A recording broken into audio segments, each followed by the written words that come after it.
அனைவருக்கும் வணக்கம். நம்ம ப்ரிலிம்ஸ் 2026 ஒவ்வொரு சப்ஜெக்ட்லேயும் முக்கியமாக இருக்கக்கூடிய மைக்ரோ தீம்ஸ், அதாவது ஒரு ஜாகிரஃபி எடுத்துட்டோம் அப்படின்னா அந்த ஜாகிரஃபியில் இருக்கக்கூடிய முக்கியமான மைக்ரோ தீம்ஸ் அதுலேருந்து தான் வந்து ப்ரிலிம்ஸில் கொஷினாக கேட்பாங்க. ஸோ அந்த முக்கியமான மைக்ரோ தீம்ஸை நாம் ஒவ்வொரு கிளாஸ்லேயும் ஒரு சப்ஜெக்ட் எடுத்துகிட்டு அந்த சப்ஜெக்டில் ஒரு இம்பார்ட்டன்ட் சாப்டர் எடுத்து நாம் ஒவ்வொரு கிளாஸ்லேயும் வந்து பார்த்துட்டு வரோம். அந்த வகையில் லாஸ்ட் கிளாஸில் நாம் ஜாகிரஃபியில் ஜியோமார்ஃபாலஜி அப்படிங்கிற ஒரு சாப்டர் எடுத்து அதில் முக்கியமான விஷயங்கள் எல்லாத்தையுமே வந்து பார்த்தோம். ப்ரீவியஸ் ஒரு கொஸ்டின் பேப்பர் பேஸ்டு. நீங்கள் ப்ரீவியஸ் ஒரு கொஸ்டின் பேப்பர் எடுத்து பார்த்தீங்கன்னா நான் நேற்று நடத்தின அந்த விஷயங்கள் எல்லாமே அதில் ப்ரீவியஸ் ஒரு கொஸ்டின் பேப்பரில் இருக்கும். இப்போ அடுத்ததாக நாம் கிளைமேட்டாலஜி பற்றி பார்க்க போகிறோம். கிளைமேட்டாலஜியில் ரொம்ப முக்கியமான ஒரு விஷயங்கள். இதில் ஏதாவது மிஸ் ஆகிடுச்சு அப்படின்னா நாம் இன்னொரு தடவை ரிவிஷன் பண்ணுவோம். இன்னொரு தடவை எக்ஸாம் நெருக்கத்தில் வந்து இன்னொரு தடவை திரும்ப ஒரு தடவை ரிவிஷன் பண்ணுவோம். அப்போ ஒரு ஃபுல் லென்த்து சீரியஸாக வந்து பண்ணுவோம். அப்போ நம்ம அதை டிஸ்கஸ் பண்ணிக்கலாம். ஸோ இப்போ ரொம்ப முக்கியமானதை மட்டும் நம்ம பார்க்குறோம். ஸோ கிளைமேட்டாலஜி நம்ம முதல்ல பார்க்க போகிறது தண்டர் ஃபார்மேஷன். தண்டர்னா என்ன? இடி எப்படி உருவாகுது? மின்னல் வந்ததுக்கப்புறம் தான் இடி வந்து உருவாகும். மின்னல் வந்ததுக்கப்புறம் தான் முதல்ல வந்து மின்னல் வந்து பிரகாசமாக மழை பெய்யும் போது மின்னல் கீற்று ஒன்று வரும். அது வந்ததுக்கு பிறகு தான் கொஞ்ச நேரத்துக்கு பிறகு தான் இடியோட சவுண்டு வந்து கேட்கும். இப்போ நான் வந்து மழை பெய்யும் போது இரவு நேரங்களில் ரொம்ப வெளிச்சமாக ஒரு மின்னல் வந்துச்சுன்னு வச்சுங்களேன், காது நல்லா கெட்டியமாக மூடிக்குவேன். காரணம் என்ன? எந்த அளவுக்கு வெளிச்சமாக வருதோ அந்தளவுக்கு பயங்கர சவுண்டாக வரப்போகுதுன்னு அர்த்தம். ஸோ இதை ஸ்டடி பண்ணுறதுனால சவுண்டு வரதுக்கு முன்னாடியே காது நல்லா மூடிக்குவேன். So thunder is a sound produced by rapid expansion of air due to lightning வர்றதன் மூலமாக ஏர் ஆனது எக்ஸ்பேண்ட் ஆகிறது மூலமாக சவுண்ட் ஆனது ப்ரொடியூஸ் ஆகுதுன்றாங்க. ரொம்ப முக்கியமானதுங்க. இந்த தண்டரானது எதனால் உருவாகுது? ரேபிட் எக்ஸ்பேன்ஷன் ஆஃப் ஏர் வந்து எக்ஸ்பேண்ட் ஆகுது. ஏன் எதனால் எக்ஸ்பேண்ட் ஆகும்? ஹீட் ஆகிறதுனால இந்த ஹேர் ஆனது எக்ஸ்பேண்ட் ஆகும் டியூ டு லைட்டனிங். மின்னல் வருது இல்லையா? ஸோ எப்படி வருதுன்னு பாருங்கள். அப்ராக்சிமேட்டாக 30,000 டிகிரி செல்சியஸ் அப்ராக்சிமேட்டாக. இது வந்து சூரியனுடைய மேற்பரப்புடைய வெப்பம் இருக்குது இல்லையா, அந்த அளவுக்கான வெப்பம் வந்து இந்த லைட்னிங்கில் மின்னலில் வந்து வருமா. இப்போ இந்த மின்னல் வர்றதுனால என்ன ஆகும் அப்படின்னா இந்த ஏரை வந்து அது ஹீட் பண்ணும். மின்னல் அந்த அட்மாஸ்பியர் தானே மின்னல் வருது. அப்படி வரும்போது என்ன ஆகும்னா அந்த ஏரை வந்து காற்று வந்து அது சூடாக்குமா. அப்படி ஹீட் பண்ணும்போது என்ன ஆகும் அப்படின்னா அந்த ஏர் வந்து எக்ஸ்பேண்ட் ஆகும். கரெக்டாக? இப்போ வந்து ஏரில் வந்து நிறைய மாலிகுல்ஸ் இருக்கும், வாட்டர் வேப்பர்ஸ் இருக்கும், டஸ்ட் இருக்கும். இப்போ இந்த ஹீட் ஆகும்பொழுது அந்த வாட்டர் வேப்பர்லாம் வந்து ட்ரை ஆகிடுமா, ஆவியாகி போயிடுமா. அப்படி ஆவியாக போகும்போது அந்த ஏர் ஆனது ரொம்ப லைட் ஆகிடும். வார்ம் ஏர் எப்பவுமே வந்து எக்ஸ்பேண்ட் ஆகுமா? வார்ம் ஏர் ஆனது எக்ஸ்பேண்ட் ஆகும்போது என்ன ஆகும்? அப்போது ஒரு சின்ன ஒரு சவுண்டு ஒன்று வருது. பாருங்க, ஒரு சின்ன சவுண்டு வருதா? ஒரு சின்ன சவுண்டு வருதுங்களா? ஸோ இந்த சவுண்டு எதனால் வரும்? இப்போ நான் என் கைக்கு வர ஸ்பீடுக்கு நான் ஒரு அளவுக்கு அதை பண்ணுறேன். இது ஒரு வேகமான ஒரு மின்னல் கிட்டு போகும்போது ஒரு சவுண்டு வரும் இல்லையா? ஸோ அதை தான் வந்து லைட்னிங் அப்படின்னு சொல்கிறோம். Shock wave travels outward audible as a thunder. So இந்த லைட்னிங்னால ஏரை ஹீட் பண்ணுறதுனால ஒரு ஏர் வந்து எக்ஸ்பேண்ட் ஆகுது. அந்த எக்ஸ்பேண்ட் ஆகுறதுனால ஒரு ஷாக் வேவ் கிரியேட் ஆகி அந்த ஷாக் வேவ் தான் நமக்கு தண்டராக வந்து சவுண்டு கேட்குது. இவ்வளோதாங்க. நம்ம ஒன்று இதில் வந்து ஜியாகிரஃபியில் போயிட்டு கிளைமேட்டாலஜியில் நம்ம பிஹெச்டி பண்ண போகிறது கிடையாது. நமக்கு ஒரு எக்ஸாம்ஸில் கேள்வி கேட்பாங்க, நமக்கு எழுத போகிறோம், அவ்வளோதான். புரியுதா? So Thunder always follows lightning வந்ததுக்கு பிறகு தான் தண்டர் வந்து வரும். ஸோ லைட்டை விட சவுண்டு ரொம்ப ஸ்லோவானது. புரிஞ்சுதா? அடுத்து லைட்னிங் காசஸ் தான் தண்டர் லைட்னிங் தான். மின்னல் தான் இடியை உருவாக்கும், இடி வந்து மின்னலை உருவாக்காது. புரிஞ்சுதா? Not opposite. இது ஆப்போசிட்டில் பாசிபிள் கிடையாது. Distance of the storm estimated by gap between lightning and thunder. So இந்த தண்டருக்கு எடுக்கக்கூடிய அந்த டிஸ்டன்ஸை வந்து லைட்னிங்கும், அதாவது இடி மின்னல், இப்போது மின்னல் வந்ததுக்கப்புறம் இடியோட சவுண்டு கேட்குது இல்லையா? ஸோ அதை வச்சு நாம் அந்த ஸ்டார்ம் உடைய டிஸ்டன்ஸ் நாம் தெரிஞ்சுக்க முடியும் அப்படின்றாங்க. சரியா? ஸோ அடுத்தது temperature variation continental versus coast. ரொம்ப முக்கியமானதுங்க. So differential heating of land and water. இதுதான் வந்து டெம்பரேச்சர் வேரியேஷன்னா என்ன? இப்போ நிலத்தில் ஒரு மாதிரி ஹீட் ஃபீலிங்கும், கடலில் போனால் ஒரு ஹீட் ஃபீலிங்கும் நம்மளுக்கு வருதா இல்லையா? நம்ம இப்போ சென்னை மாதிரியான பீச் ஸ்டேஷன்லாம் போனீங்கன்னா எப்பவுமே சில்லுன்னு காற்று இருக்கும். கரெக்டாக? இதே வந்து வேலூர் மாவட்டத்தில் ஏன் நம்ம வந்து ரொம்ப அனலாகுது ஏன் ஃபீல் பண்ணுறோம்? ஏன்னா அது வந்து கான்டினென்ட் உள்ளே இருக்குது. ஸோ அதனால் கோஸ்டல் ஏரியாவில் ஒரு மாதிரியும் கான்டினென்ட்டுடைய இன்டீரியரில் ஒரு மாதிரி வர்றது காரணம் என்ன? ஸோ அந்த டெம்பரேச்சர் வேரியேஷன் தான். ஸோ கான்டினென்ட்டுடைய கிளைமேட், அதாவது இதுதான் வந்து ஏஷியன் கான்டினென்ட் வச்சுங்களேன். ஸோ இதோடைய சென்டரில் எல்லாமே வந்து ரொம்ப ஹீட்டாக இருக்கும். காரணம் என்ன? சுற்றி இருக்கிற கடல்லேருந்து காற்று வந்து இவ்வளோ தூரம் ரீச் ஆகாது. இந்த கடலோரங்கள்லாம் வந்து நல்ல காற்று இருக்கும். இது இவ்வளோ தூரம் தாண்டி உள்ளே போகுமா? போகாது. ஸோ அங்கே ஹீட் ஆனது அதிகமாக இருக்கும். லேண்ட் ஆனது நிலமானது நீரை விட அதிகமாக வந்து ஹீட் ஆகும், அதே சமயத்தில் அதிகமாக கூலாகவும் ஆகும். ரொம்ப முக்கியமானதுங்க. லேண்ட் ஆனது நீரை விட அதிகமாக வந்து ஹீட் ஆகும், அதே சமயத்தில் கூலிங்காகவும் ஆகும். புரிஞ்சுதா? ஸோ ஹை ஆனுவல் ரேஞ்சுனா என்ன? அதிகப்படியான ஒரு வருஷத்தில் அதிகப்படியான வெப்பமும் அதிகப்படியான குளிரும் இருக்கக்கூடிய அந்த டிஃப்ரென்ஸ் அதிகமாக இருந்துச்சுன்னா அதுதான் வந்து ஹை ஆனுவல் ரேஞ்ச் அப்படின்னு சொல்லுவாங்க. இப்போ வந்து டே ரேஞ்சு அப்படின்னு சொல்லி டே டெம்பரேச்சர் ரேஞ்சுன்னு ஒன்று சொல்லுவாங்க. அதாவது ஒரு நாளைக்குள்ளே எப்படி வருது அப்படிங்கிறது. இதை வந்து ஹை ஆனுவல் ரேஞ்சுனா என்ன, டே ரேஞ்சுன்னா என்ன, ஒரு நாளைக்குள்ளே இருக்கக்கூடிய அந்த டெம்பரேச்சர் ஹை ஆகிறதுக்கும் டெம்பரேச்சர் லோ ஆகிறதுடைய வித்தியாசம் ஆனுவலில் பண்ணுறது. புரிஞ்சுதா? ரொம்ப சுற்றி சொல்கிறணும். இப்போ பாருங்கள், காண்டினென்ட்டில் என்ன நம்ம தெரிஞ்சுக்க வேண்டியது, காண்டினென்டல் கிளைமேட் என்ன, அது வந்து லேண்ட் ஆனது ஹீட்டும் ஃபாஸ்ட் ஆகும், கூலிங்கும் ஃபாஸ்ட் ஆகும். இதோடைய ஆனுவல் ரேஞ்ச் அப்படிங்கிறது அதிகமாக இருக்கும். சம்மரில் ரொம்ப ஹாட்டாக இருக்கும், வின்டரில் ரொம்ப கோல்டாக இருக்கும். வெட் வின்டர், அதாவது வின்டர் சமயத்தில் எந்த இடத்துல மழை பொழியும்? மெடிட்ரேனியன் அந்த கிளைமேட்டில் தான் வந்து நமக்கு வின்டர் சீசனில் மழை பொழியும். வேறு எங்கேயும் வின்டர் சீசனில் மழை பொழியாது. இப்போ நம்மளுக்கு வந்து நார்த் ஈஸ்ட் மான்சூன் வந்து போயிட்டு இருக்குது. இப்போ இது முடிஞ்ச உடனே வின்டர் சீசன் ஸ்டார்ட் ஆகிடும். அப்போ மழையே வராது, நீங்கள் பார்த்துருப்பீங்க. கரெக்டாக? ஸோ வின்டர் சீசனில் மழை வந்து எங்கே வரும்? மெடிட்ரேனியன் கிளைமேட்டில் மட்டும்தான் வந்து வரும். ஸோ இன்டீரியர் ரீஜனில் சொல்லக்கூடிய central Asia, north India, so இந்த மாதிரியான பகுதிகள்லாம் பாருங்கள். சென்ட்ரல் ஏஷியா என்ன, இந்த கசகஸ்தான், துர்க்மெனிஸ்தான், இங்கெல்லாம் பாருங்கள் ரொம்ப ட்ரை கிளைமேட்டாக இருக்கும், மழையெல்லாம் அந்தளவுக்கு இருக்காது. ஆனால் குளிர் நல்லா இருக்கும், அதே சமயத்தில் வெயில் வந்து அதிகமாக இருக்கும், ஆனால் மழை அங்கே இருக்காது. கோஸ்டல் அண்டு மரிடைன் கிளைமேட், கோஸ்டல் ஓரக்கூடிய பகுதிகளையும் கடல்லையும் வந்து வாட்டர் ஹீட் ஆகிறதும் கூல் ஆகிறதும் ரொம்ப ஸ்லோவாக தான் இருக்கும்.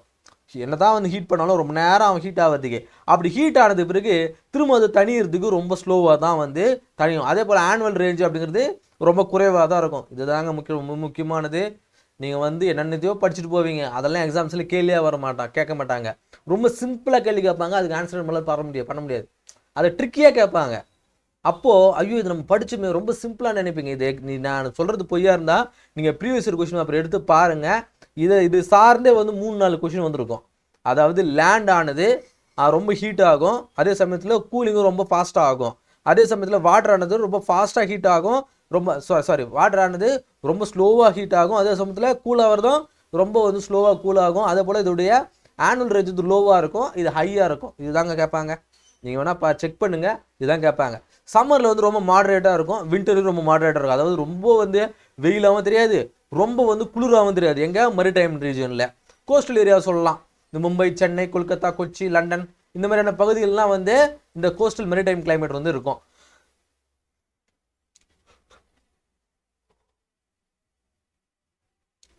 அடுத்தா வந்து விண்ட் பேட்டர்ன் அண்டு வெஸ்டர்லிஸ். ஸோ இந்த வெஸ்டர்லிஸை வந்து தான் ரொம்ப முக்கியமானதுங்க. ஸோ இந்த வெஸ்டர்லிஸை என்னென்னு சொல்கிறாங்க, இது எங்கெங்கே இருக்கும் அங்கே பாருங்கள். இது 0 டிகிரிலேருந்து 30 அண்ட் 60. இந்த 30லேருந்து 60 இருக்கக்கூடிய பகுதியை தான் வந்து வெஸ்டர்லிஸ்ன்னு சொல்லுவாங்க. இதை மிட் லேட்டிடியூட் ரேஞ்ச் அப்படின்னு சொல்லுவாங்க. இந்த பகுதியை வந்து மிட் லேட்டிடியூட் ரேஞ்ச் அப்படின்னு சொல்லுவாங்க. இது வந்து ஹை ப்ரெஷராக இருக்கும், இங்கே வந்து லோ ப்ரெஷராக இருக்கும். இங்கே இருக்கக்கூடிய காற்றானது இப்படி போய் இங்கே வீசி டிஃப்ளெக்ட் ஆகும். அதாவது இது வந்து வெஸ்டா, இது வந்து ஈஸ்டா.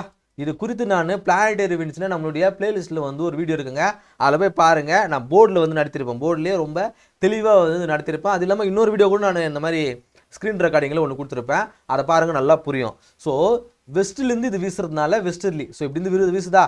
ஸோ இது வந்து நேராக தான் போகும். இங்கே ஹை ப்ரெஷராக இருக்கும், இங்கே லோ ப்ரெஷராக இருக்கும். இங்கேருந்து என்ன பண்ணோம், இங்கே போகும். இது வந்து சப்ட்ராபிக்கல் ஹைன்னு சொல்லுவாங்க, இது வந்து சப்போலார் லோன்னு சொல்லுவாங்க. இந்த பகுதியை இதை வந்து சப்ட்ராபிக்கல் ஹைன்னு, இதை வந்து சப்போலார் லோன்னு சொல்லுவாங்க. இங்கே இருக்கக்கூடிய வீசக்கூடிய காற்றானது இங்கே நேராக போகும், ஹை ரீஜன்லேருந்து லோ ரீஜனை நோக்கி போவோம். அப்போ கொரியாலிஸ் ஃபோர்ஸ்னால இது டிஃப்ளெக்ட் ஆகி இப்படி ட்ராவல் ஆகி போதா. ஸோ இது வெஸ்ட்லேருந்து வீசுறதுனால இது வெஸ்டர்லி. இங்கே பாருங்கள், இதே வந்து ஈஸ்ட்லேருந்து வீசுறதுனால ஈஸ்ட்லேருந்து இப்படி போதா, அதனால இது ஈஸ்டர்லின்னு சொல்லுவாங்க. இப்போ நம்ம வெஸ்டர்லிஸ் மட்டும் தான் பார்க்க போகிறோம். இந்த வெஸ்டர்லிஸ் ஆனது 30 டிகிரியிலிருந்து 60 டிகிரி வரைக்கும் இருக்கும். நார்த் அண்ட் சவுத்து ரெண்டு பக்கமுமே இருக்கும். போத் ஹெமிஸ்பியரில் இது ப்ரெசென்ட் ஆகிருக்கும். சப்ட்ராபிக்கல் ஹையிலிருந்து சப்போலார் லோ வரைக்கும் போவோம். சொன்னது புரிஞ்சுதா? ஸோ சப்ட்ராபிக்கல் ஹையிலிருந்து இது சப்போலார் லோ வரைக்கும் போவோம். இதே அங்கே ஹையாக இருக்குது, இதே வந்து லோவாக இருக்குதுன்றதை நாம் அதிலே வந்து நடத்திருப்போம். ஸோ இது வந்து லோவாக இருக்கும், இது ஹையாக இருக்கும், இது அகைன் லோவாக இருக்கும், இது ஹையாக இருக்கும். இந்த ஹை லோ, இந்த டெம்பரேச்சர் வேரியேஷன் இருக்கிறதுனாலையும் இந்த லோ ப்ரெஷர் ஹை ப்ரெஷர் வந்து மாறி மாறி இருக்கிறதுனால தான் வந்து நம்மளுக்கு நிறைய சீசன்ஸ் கிரியேட் ஆகுது. அதே போல் மழை பொழிவுலாம் நமக்கு ஏற்படுது. ரொம்ப முக்கியமானது இது, சரிங்களா? ஸோ இது என்ன ஆகும், டிஃப்ளெக்ட் ஆகும். Sorry, so southern hemisphere northern ஹெமிஸ்பியரில் சவுத் வெஸ்ட் ஆகும். இது வந்து சவுத்தா, இது வந்து நார்தர்ன் ஹெமிஸ்பியரா, சவுத்துலேருந்து வெஸ்டர்ன் டிஃப்ளெக்ட் ஆகி போவோம். இதே நார்த்தில் வந்து பார்த்தீங்கன்னா நார்த் வெஸ்ட்டாக டிஃப்ளெக்ட் ஆகி போகுது. புரிஞ்சுதுங்களா? ஸோ இதுதான் சொல்கிறாங்க. இதெல்லாம் ரொம்ப முக்கியமானது, இது எல்லாமே ரொம்ப முக்கியமானது. புரியலனா கூட ஓரளவுக்கு திரும்ப திரும்ப அதை பார்த்து மனப்பாடம் பண்ணி வச்சுக்கோங்க. ஏன்னா நம்மளுக்கு புரியுதுன்னா வந்து நான் மனசில் நிற்காது, டக்குன்னு பார்த்த உடனே நம்மளால போட முடியாது. அதனால் நீங்கள் நல்லா ஞாபகம் வச்சுக்கோங்க. அடுத்தது இதோடைய கேரக்டரிஸ்டிக்ஸ் என்னென்ன, ரொம்ப ஸ்ட்ராங்காக இருக்கும், பர்சிஸ்டண்ட்டாக இருக்கும், நிலைத்தன்மையோடு இருக்கும், மாய்ஸ்ட் விண்டாக இருக்கும். ஏன்னா இது இன்னும் மரிடைம் ரீஜில் தான் வந்து இது வீசும். மரிடைம் ரீஜ்னா என்ன, இங்கே இருக்கக்கூடிய கடல்லேருந்து வீசக்கூடியதாக இருக்கும். ஒரு காஸ்பியன் சி ஆகட்டும், அதன் பிறகு வந்து Black Sea, Mediterranean Sea, Atlantic Ocean, இந்த மாதிரியான பகுதிகளில் இருந்து இதை வீசக்கூடியதுனால இது ஒரு மாய்ஸ்டரான விண்டாக இருக்கும். பிரிங் சைக்ளோனிக் ஸ்டார்ம்ஸ் இந்த மிட் லேட்டிடியூட். இங்கே வந்து ஒரு சைக்ளோனிக் ஸ்டார்ம்ஸ் வந்து இங்கே உருவாகும். இந்த சைக்ளோனிக் ஸ்டார்ம்ஸ்னால தான் நமக்கு நார்த் இந்தியாவில் வந்து ஒரு பிப்ரவரி மாதத்தில் நமக்கு மழைப்பொழிவு வந்து ஏற்படும். வெஸ்டர்லிஸ்ன்னு சொல்லுவாங்க, வெஸ்டர்ன் டிஸ்டர்பன்ஸ்னு சொல்லுவாங்க. ஸோ அந்த டைமில் வந்து வரும். இந்த ராபி காப்டுக்கெல்லாம் வந்து இந்த வெஸ்டர்ன் டிஸ்டர்பன்ஸ்னால தான் மழை பொழிவு ஏற்படும். ஸோ இது வந்து இந்த நாள் தான் உருவாகும். இது ரொம்ப முக்கியமானதுங்க. இது ஏன் இது கேட்குறாங்க அப்படின்னா, இந்தியாவுக்கு இந்த காற்றின் மூலமாக தான் நம்மளுக்கு மழைப்பொழிவு கிடைக்கிறது. அதனால தான் வெஸ்டர்லிஸ் பற்றி கேட்குறாங்க. அவங்க வந்து ஏதோ ஒரு கடமைக்கு ஒன்று வந்து கேட்கல. வெஸ்டர்லிஸ்னால நார்த் இந்தியாவில் பிப்ரவரி மாதம் நம்மளுக்கு மழைப்பொழிவு ஏற்படும். அது இந்த ராபி கல்டிவேஷனுக்கு ரொம்ப வந்து யூஸ்ஃபுல்லாக இருக்குன்றதுனால தான் இதை வந்து நம்ம கேட்குறாங்க. நம்ம தெரிஞ்சிருக்கணும் இல்லையா, ஒரு கவர்மெண்ட் ஆஃபீஸருக்கு எதனால மழை பொழுதுன்னு தெரிஞ்சிருக்கு இல்லையா, அதனால தான் அது கேட்குறாங்க. ஸோ ரொம்ப ஞாபகம் வச்சுக்கோங்க, சரியா? So westerly shift poleward in summer, equatorward in winter. Summer சீசனில் போல்வேர்டு நோக்கி போகுமா, வின்டர் சீசனில் ஈக்குவர்டு நோக்கி போகும், ஈக்குவட்டர் ரீஜன் நோக்கி போகும் அப்படின்னு சொல்கிறாங்க, சரியா? ஸோ இது புரிஞ்சுதுங்களா? விண்ட் பேட்டர்னில் இந்த வெஸ்டர்லிஸ்னா என்ன, இதுதாங்க ரொம்ப முக்கியமானது. இது அண்டர்ஸ்டாண்ட் பண்ணிக்கிட்டீங்கன்னா போதுமானது. அடுத்து கொரியாலிஸ் ஃபோர்ஸ். நம்ம தொடர்ச்சியாக வந்து நேற்றும் பார்த்தோம், இப்பயும் பார்த்தோம். கொரியாலிஸ் ஃபோர்ஸுடைய கேரக்டரிஸ்டிக்ஸ் என்ன, இது என்ன பண்ணுன்னா அப்பரண்ட் டிஃப்ளெக்ட் ஆகுங்க. ஒரு மூவிங் ஆப்ஜெக்ட் இருக்குது அப்படின்னா, எர்த்து வந்து ரொட்டேட் ஆகிறதுனால எந்த ஒரு மூவிங் ஆப்ஜெக்ட் இருந்தாலும் அது வந்து டிஃப்ளெக்ட் பண்ணும். அதுதான் இதோடைய வேலை அப்படிங்கிறது. இதோடைய கேரக்டரிஸ்டிக்ஸ் என்னென்ன, இது ஈக்குவட்டரில் 0வாக இருக்கும், போலில் வந்து மேக்ஸிமமாக இருக்கும். ஏன் வந்து ஈக்குவட்டரில் 0வாக இருக்குது, காரணம் என்ன, இந்த இடம் வந்து ரொம்ப பல்கியாக இருக்கும். இப்போ இந்த அளவுக்கு இருக்குது இல்லையா, இது மாதிரி கிடையாது இல்லையா பூமியானது. ஸோ இப்படி தான் இருக்கும். அப்போது இந்த இடம் வந்து ரொம்ப அகலமாக இருக்குது இல்லையா, இங்கே சுற்றும் போது நமக்கு ரொம்ப இந்த கொரியாலிஸ் ஃபோர்ஸ் ஆனது ரொம்ப ஸ்லோவாக தான் இருக்கும். ஆனால் எங்கே வேகமாக சுற்றும், நம்ம சுற்றும் பூமி வந்து பூமியோட ரொட்டேஷன் ஸ்பீடு வந்து எங்கே அதிகமாக இருக்கும், போலில் தான் இருக்கும். இதெல்லாம் கேள்வியாக வரும், நீங்கள் வேணால் பாருங்கள், கேள்வியாக வந்திருக்குது. அதனால தான் நான் சொல்கிறேன், பூமியுடைய அந்த ஸ்பீடானது ஈக்குவட்டர் ரீஜனில் ரொம்ப ஸ்லோவாக இருக்கும், போலில் வந்து ரொம்ப அதிகமாக இருக்கும். அதனால தான் கொரியாலிஸ் ஃபோர்ஸும் ஈக்குவட்டர் ரீஜனில் ரொம்ப கம்மியாக இருக்கும், போல் ரீஜனில் ரொம்ப அதிகமாக இருக்கும். அதே போல் சைக்ளோன்ஸ் ஆனது இந்த ஈக்குவட்டர் ரீஜனில் வந்து உருவாகாது. காரணம் என்ன, அங்கே கொரியாலிஸ் ஃபோர்ஸ் இல்லாததுனால. Due to the absence of Coriolis force cyclones ஆனது டிராபிக்கல் ரீஜனில் உருவாகாது. புரிஞ்சுதுங்களா? அடுத்து deflect right in northern hemisphere. Northern ஹெமிஸ்பியரில் ரைட் சைடு வந்து டிஃப்ளெக்ட் ஆகும். ஸோ பாருங்க, இது ஈக்குவட்டர் ரீஜன்லேருந்து போல்வேர்டு நோக்கி போனாலும் இது ரைட் ஹேண்ட் சைடு டிஃப்ளெக்ட் ஆகுதா, இல்லை போல்வேர்ட்லேருந்து ஈக்குவட்டர் ரீஜனில் போனாலும் அந்த சைட்லேருந்து பாருங்கள், அந்த சைட்லேருந்து பார்க்கும்போது ரைட் ஹேண்ட் சைடு தானே. ஸோ அதே பண்ணுங்க, சதர்ன் ஹெமிஸ்பியரில் லெஃப்ட் சைடு தான் வந்து டிஃப்ளெக்ட் ஆகும், மேலேருந்து வரும்போதும் லெஃப்ட் ஹேண்ட் சைடு தான் வந்து டிஃப்ளெக்ட் ஆகும். பாருங்கள், புரியுதுங்களா? ஸோ இதுவும் கேள்வியாக வரும். நார்தர்ன் ஹெமிஸ்பியரில் ரைட் ஹேண்ட் சைடும் சதர்ன் ஹெமிஸ்பியரில் லெஃப்ட் ஹேண்ட் சைடும் வந்து டிஃப்ளெக்ட் ஆகும். இதுவும் கேள்வியாக வரும். Affect the direction of wind not the speed. இதுவும் மிக முக்கியமானது. இது என்ன பண்ணுன்னா, ஒரு காற்றுடைய டைரக்ஷன் தான் வந்து டிஃப்ளெக்ட் பண்ணணும். இப்படி நேராக போதா அதை வந்து வளைச்சி தான் விடுமே தவிர்த்து அதோடைய ஸ்பீடை வந்து இது கண்ட்ரோல் பண்ணாது, ரெடியூஸ் பண்ணாது. ரொம்ப முக்கியமானது. Stronger for fast moving object. ரொம்ப ஃபாஸ்ட்டாக ஒன்று மூவ் ஆகுதுன்னு வச்சுங்களேன், அதில் நிறைய டிஃப்ளெக்ஷன் இருக்கும். ரொம்ப ஸ்லோவாக ஆகுதுன்னு வச்சுங்களேன், டிஃப்ளெக்ஷன் ரொம்ப குறைவாக இருக்கும். கரெக்டாக? ஸோ இது என்னப்பா உங்களுக்கு புரியுது அப்படின்னா, நீங்கள் நேராக சின்ன வயசில் ரொம்ப வேகமாக சுற்றுவீங்க, வேகமாக சுற்றி நிற்க சொன்னால் அவங்களால நிற்க முடியாது, அப்படியே ஆடுவீங்களா, அப்படியே இப்படி நேராக தான் போவோம், ஆனால் அப்படி வளைஞ்சு போக ஆரம்பிச்சிருவோம். இதே நீங்கள் வந்து ரொம்ப ஸ்லோவாக சுற்றி பாருங்கள், ஸ்லோவாக சுற்றினா நிற்கும் போது நம்மளால் அந்த டிஃப்ளெக்ஷன் இருக்குதா, அதே தாங்க. நீங்கள் ஒரு வேகமாக சுற்றுது அப்படின்னா, ஒரு பொருள் வேகமாக போகுது அப்படின்னா அதோட டிஃப்ளெக்ஷன் அதிகமாக இருக்கும், ஸ்லோவாக போகும்போது அது டிஃப்ளெக்ஷன் இருக்காது. ஸோ புரிஞ்சுதுங்களா? ரொம்ப முக்கியமானது பாருங்கள், கொரியாலிஸ் ஃபோர்ஸ் ஆனது லேட்டிடியூடை பேஸ் பண்ணி இன்க்ரீஸ் ஆகும். லேட்டிடியூட் பேஸ் பண்ணி கரெக்டாக இங்கே இருக்கக்கூடியது இந்த இடத்துலேருந்து இந்த லேட்டிடியூடுக்கு இங்கே போகும்போது என்ன ஆகும்? இன்க்ரீஸ் ஆகுமா? இங்கிருந்து வரும்போது குறையுமா? ஸோ இதுதான் பேஸ்டு லேட்டிடியூடு பேஸ் பண்ணி இது இன்க்ரீஸ் ஆகுன்றாங்க. இது correct. Coriolis determines the pressure கிடையாது. இது வந்து ப்ரெஷர் கிரேடியன்ட்டு பண்ணுன்றாங்க. டிட்டர்மைன்ஸ் ப்ரெஷரை வந்து டிட்டர்மைன் பண்ணாது அப்படின்னு சொல்கிறாங்க. அடுத்தது Coriolis is absent at equator. இது முன்னாடியே பார்த்து தான் ஈக்குவட்டர் ரீஜனில் கொரியாலிஸ் வந்து ஆப்சண்ட்டாக இருக்கும். சரிங்களா? அடுத்தது டிராபிக்கல் சைக்ளோன் ஃபார்மேஷன். இந்த டிராபிக்கல் சைக்ளோன் ஃபார்மேஷன் அடுத்து ரொம்ப முக்கியமானது. லாஸ்ட் கிளாஸில் நம்ம டெம்பரேட் பார்த்தோமா, டிராபிக்கல் பார்த்தோமா? டிராபிக்கல் தான் பார்த்தோம் இல்லையா? ஸோ அது திரும்ப வந்து ரிப்பீட் ஆகிட்டு இருக்குது. ஸோ ஒரு டிராபிக்கல் சைக்ளோன் உருவாகிறதுக்கான காரணம் என்னென்ன? சைக்ளோன் உருவாதுன்னு அதே ரீசன்ஸ் தான் இங்கேயும். டெம்பரேச்சர் ஆனது 22 டிகிரி செல்சியஸுக்கு மேலே இருக்கணும், கொரியாலிஸ் ஃபோர்ஸ் இருக்கணும், லோ வெர்டிக்கல் நேராக வெர்டிக்கலாக போகக்கூடிய அந்த மூவ்மெண்ட் வந்து இருக்கக்கூடாது, high humidity in lower and mid troposphere high humidity இருக்கணும், pre existing low pressure or disturbances. So latent heat ரிலீஸ்னா இப்போ வந்து ஒரு ஒரு ஒரு ஏதோ ஒரு மேகம் இருக்குதுன்னு வச்சுங்களேன், இல்லை ஒரு வேப்பர் இருக்குதுன்னு வச்சுங்களேன், அது சூடாகும் போது அதுலேருந்து ஒரு ஹீட் வந்து வெளியே வரும் இல்லையா? ஸோ அதுதான் வந்து லேட்டன்ட் ஹீட் அப்படின்னு சொல்லுவாங்க. ஒரு வாட்டர் வேப்பர் அதை வந்து ஹீட் ஆகி அது மேலே போகுதுன்னா அந்த வாட்டர் வேப்பர்லேருந்து ஒரு அமௌண்ட் வந்து வெளியே வரும் இல்லையா? ஸோ அதுதான் வந்து ஒரு ஃபியூல் மாதிரி அதுக்கு யூஸ் ஆகும் அப்படின்றாங்க. சரியா? ஸோ இது மெக்கானிசம் என்ன? வார்ம் மேட்டர் ஆனது எவாபரேஷன் மூலமாக மேலே போகுது, இப்படி ரைஸ் ஆகுது. ரைஸ் ஆகிறதுனால ஒரு மாய்ஸ்சர் வந்து ரைஸ் ஆகுது. ஸோ அதனால் வந்து மழைப்பொழிவு ஏற்படுது. So condensation release the latent heat. Condensation ஏற்படுவதன் மூலமாக ஹீட் ஆனது ரிலீஸ் ஆகுது, ஏர் வந்து கன்வெர்ஜ் ஆகுது, சைக்ளோனிக் வார்டெக்ஸ். இந்த சைக்ளோன் எப்படி உருவாகும்? ஒரு சூடான காற்றும் இல்லை வந்து ஒரு கூலிங்கான காற்றும் ரெண்டுமே வந்து மோதும் போது கூலிங்கான காற்று வந்து சப்டக்ஷன் ஆகும், கீழே வந்து போக ஆரம்பிக்கும். வாமான ஏர் வந்து மேலே போக ஆரம்பிக்கும். இந்த வாமான ஏர் மேலே போகும்போது அப்படியே கண்டன்சேஷன் ஏற்பட்டு மழை பொழிவு ஏற்படும். ஸோ லோ ப்ரெஷர் வந்து கிரியேட் ஆகுது. அதை ஃபுல் பண்ணுறதுக்காக தூரத்தில் இருக்கக்கூடிய ஒரு ஹை ப்ரெஷர் ஆனது வருது. அது வரும்போது சுற்றி என்ன ஆகும்? ஒரு சைக்ளோன் ஒன்றும் ஃபார்ம் ஆகும். ஸோ புரிஞ்சுதுங்களா? ஸோ அது ரொம்ப முக்கியமானது என்ன அப்படின்னு பார்க்கும்போது, ஸோ இது லேட்டன் ஹீட் கண்டன்சேஷன், இதுக்கு ஃபியூலாக எது வந்து செயல்படுதுன்னு கேட்பாங்க.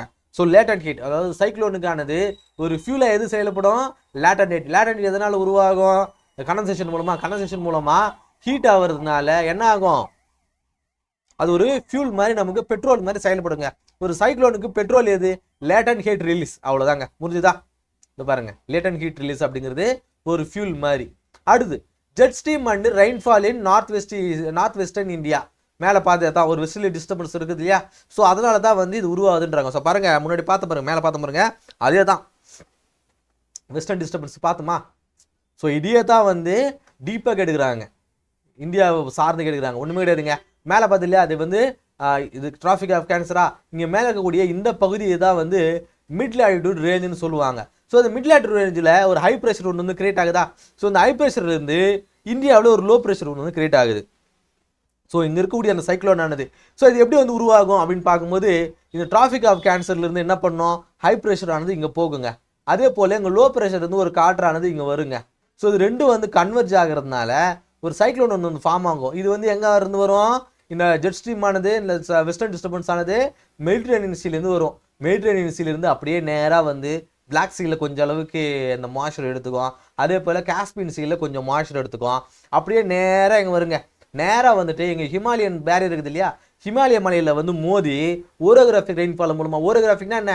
மலையில் வந்து மோதுவதனால இந்த காற்றானது மேலே எழும்பி அங்கே மழைப்பொழிவு ஏற்படுத்தும். ஸோ அதன் மூலமாக இங்கே மழைப்பொழிவு ஏற்படும். இது வந்து எப்போ உருவாகும்? பிப்ரவரி மாதம் வந்து உருவாகும். பிப்ரவரி உங்களுக்கு வந்து ஒரு கேள்வி வரும், நார்த் ஈஸ்ட் மான்சூன் ஆனது எப்போ கிரியேட் ஆகும்? இங்கே சவுத் வெஸ்ட் மான்சூன் இங்கே போயிட்டு அதன் பிறகு வந்து இங்கே குளிர்காலம் வரதுனால இங்கே வந்து லோ ப்ரெஷர் கிரியேட் ஆகும். அங்கே இருக்கக்கூடிய காற்று தானே இங்கே வரும். ஸோ இதுதானே வந்து நார்த் ஈஸ்ட் மான்சூன் அப்படிங்கிறது. இங்கே எப்படி லோ ப்ரெஷராக இருக்கும் அப்படின்னா, இப்போ பாருங்கள், இது ஒரு கோடுங்க. இந்த கோடு நாம் இப்போ எப்படி சின்னதாக்குறது? இது அழிக்காமல் எப்படி சின்னதாக முடியும்னா, இது பக்கத்தில் பெரிய ஒரு கோடு போட்டால் இது சின்னதாகிடும் ஆட்டோமேட்டிக்காக. கரெக்டாக இங்கே வந்து ஒரு லோ ப்ரெஷர் இருக்குதுன்னா இது வந்து ஹை ப்ரெஷராக இருக்கும். ஆனால் இங்கே இருக்கிறதுக்கு இது லோ ப்ரெஷர். கரெக்டாக இது வந்து லோ ப்ரெஷர். இங்கே வந்து லோ ப்ரெஷர் ஆனது 2ன்னு இருக்குதுன்னு வச்சுங்களேன், இங்கே 5ன்னு இருக்குதுன்னு வச்சுங்களேன். ஆனால் இங்கே 10 இருக்குது. இங்கே 10ன்னு இருக்கிறதுக்கு இது 5 லோ ப்ரெஷர் இல்லையா? ஸோ அதனால் காற்றானது இங்கே வருது. இங்கே வரும்போது இங்கே தடுப்பு ஏற்பட்டு ஸோ இங்கெல்லாம் வந்து மழைப்பொழிவு ஏற்படுதுங்க. சில நேரங்களில் ரொம்ப ஃபோர்ஸாக வரும்போது இங்கே எல்லாமே இந்த கங்கட்டிக் லைன் எல்லாத்துலேயுமே கூட சில நேரங்களில் மழைப்பொழிவு ஏற்படுத்தும். ஸோ அவ்வளோதாங்க, இதாங்க சுற்றி சுற்றி கொடுத்துருப்பாங்க. So especially western disturbance and subtropical westerly jet, இந்த சப்ட்ராபிக்கல் தான் சொல்கிறாங்க பாருங்க. இந்த சப்ட்ராபிக்கல் வெஸ்டர்லி ஜெட்டானது இங்கே நேராக வந்து மோதி மழைப்பொழிவு ஏற்படுத்துது. கரெக்டாக? So due to the western disturbance into north western India. எதனால இது எங்கெங்க இடத்துலாம் வந்து இதுக்கு ரெயின்ஃபாலை கொடுக்குதுன்னு பார்க்கும்போது Punjab, Haryana, Rajasthan, western UP, Himachal and Jammu and Kashmir இந்த பகுதிகளுக்கு தான் வந்து மழைப்பொழிவை இது ஏற்படுத்தும். இதோடைய கேரக்டரிஸ்டிக்ஸ் என்ன? இந்த மழைப்பொழிவு எந்த அளவுக்கு இருக்கும்? லைட்லேருந்து ரொம்ப அப்படியே பயங்கரமான ஒரு சீசனல் மான்சூன்லாம் இருக்காது. லைட்டான மான்சூன். நமக்கு வீட் கல்டிவேஷன் நம்ம பார்த்துருப்போம். கல்டிவேஷன் டைமில் ஓரளவுக்கு மழை தேவைன்ற மாதிரிலாம் நம்ம படிச்சிருப்போம் இல்லையா? ஸோ லைட்லேருந்து மாடரேட்டான மழைப்பொழிவு அங்கே கொடுக்கும். வெரி இம்பார்ட்டன்ட் ஃபார் ராபி வீட்டுக்கு ரொம்ப முக்கியமானது. கரெக்டாக? இது ஒரு கேள்வியாக வரும். இந்த வெஸ்டர்ன் டிஸ்டர்பன்ஸ் ஆனது எந்த கல்டிவேஷனுக்கு யூஸ்ஃபுல்லாக இருக்கும்னு பார்க்கும்போது ராபி வீட்டுக்கு. So also bring snow to western Himalayas. இந்த வெஸ்டர்ன் ஹிமாலயாஸ்லையும் சில ஸ்னோவையும் வந்து இது கிரியேட் பண்ணும். ஸோ புரியுதுங்களா? ஸோ அடுத்தது டெம்பரேட் இன்சைட் சைக்ளோனை. ஸோ மேலே பார்த்துலையா டிராபிக்கல் சைக்ளோன், அதுக்கு பிறகு வந்து டெம்பரேட் சைக்ளோன் வந்து பார்க்குறோம். இந்த டெம்பரேட் சைக்ளோனில் நம்ம பார்க்க வேண்டியது என்ன அப்படின்னா, இதோடைய ஐ வந்து ரொம்ப வார்மாக இருக்குங்க. இதோடைய சென்டர் மேலே பார்த்தா இல்லையா, இதோடைய ஐ வந்து ரொம்ப வார்மாக இருக்கும். ஏன் அதனால் வார்மாக இருக்குதுன்னு பார்க்கும்போது உங்களுக்கு தெரியும், வார்மாக இருக்கிறதுனால தான் அது கூல் பண்ணுறதுக்காக குளிரான காற்றெல்லாம் அதை நோக்கி வர்றதுனால தான் அது சென்ட்ரல் பார்ட் வந்து எப்பவுமே வந்து வார்மாக தான் இருக்கும். ஏர் வந்து டிசென்ட் ஆகும். டிசென்ட்னா என்ன? கீழ் நோக்கி ஏர் ஆனது வர ஆரம்பிக்கும். கீழ் நோக்கி ஏர் ஆரம்பிக்கும். அசன்னா மேல் நோக்கி போகிறது, டிசென்ட்னா கீழ் நோக்கி வருது. கிளியரான ஸ்கை இருக்கும், நோ கண்டன்சேஷன் கிடையாது, நோ எவாபரேஷன் கூலிங் வந்து இதில் வந்து கிரியேட் ஆகுன்றாங்க. அதே போல் இதோடைய ஐயோடைய வார்ம்னஸ் ஆனது 5 to 10 டிகிரி வந்து இருக்குன்றாங்க. ஸோ இது ஐ ஆனது எப்பவுமே வந்து காமாக இருக்கும், கிளியர் ஸ்கையாக இருக்கும். இது ரொம்ப முக்கியமானது. அடுத்து டெம்பரேச்சர் இந்த ஐ இஸ் லோவர் தன் த ஐவால். ஐவாலை சுற்றி இந்த டெம்பரேச்சருடைய ஐ ஆனது இன்னுமே வந்து குறைவாக தான் இருக்குன்றாங்க. ஆனால் இது தப்பு. இந்த ஐவாலை தாண்டியும் இது உள்ள இருக்கக்கூடிய அந்த ஐயோட டெம்பரேச்சர் ஆனது அதிகமாக தான் இருக்குன்றாங்க. டிசெண்டிங் ஏர் எக்ஸ்பிளைன்ஸ் எர்த்துடைய வார்மை வந்து இது சொல்லுது. டிசெண்டிங் ஏர்னா என்ன? எர்த்தானது ரொம்ப வார்மாக இருக்குது, ஐ ஆனது ரொம்ப வார்மாக இருக்கிறத இந்த ஏர் ஆனது கீழே அக்குமுலேட் ஆகிறதுனால நமக்கு தெரியுது அப்படின்றாங்க. சரியா? ஸோ டெம்பரேச்சரிய இதில் நம்ம முக்கியமாக தெரிஞ்சுக்க வேண்டியது, ஐ ஆனது இந்த டெம்பரேட் சைக்ளோனில் ரொம்ப வார்மாக இருக்கும், ஏர் வந்து டிசெண்டாக இருக்கும். அதே போல் இந்த ஐவால் காட்டிலும் உள்ள கூடிய அந்த ஐயோட டெம்பரேச்சர் ஆனது அதிகமாக தான் இருக்கும் அப்படிங்கிறது. அதோட ஐயில் வந்து ரொம்ப காமாக இருக்கும்ன்றது இதெல்லாம் நமக்கு தெரிஞ்சுக்க வேண்டியது. சரியா? ஸோ இப்போ வந்து கிளைமேட்டாலஜியில் நம்ம ரொம்ப முக்கியமான விஷயங்கள் எல்லாத்தையுமே வந்து நம்ம பார்த்துட்டோம். சரிங்களா? ஸோ இந்த கிளாஸ் உங்களுக்கு வந்து யூஸ்ஃபுல்லாக இருந்திருக்கும் அப்படின்னு நம்புகிறேன். அடுத்த கிளாஸ் சந்திப்போம். நன்றி. அடுத்த கிளாஸில் நாம் ஓஷனோகிராஃபி பற்றி பார்ப்போம். ஓஷனோகிராஃபி ரொம்ப சின்ன டாபிக் தான் அதுவும். ஸோ அதை நம்ம குயிக்காக பார்த்துருவோம். ஸோ இந்த கிளாஸ் உங்களுக்கு யூஸ்ஃபுல்லாக இருந்திருக்கும் நம்புகிறேன். அடுத்த கிளாஸ் சந்திப்போம். நன்றி.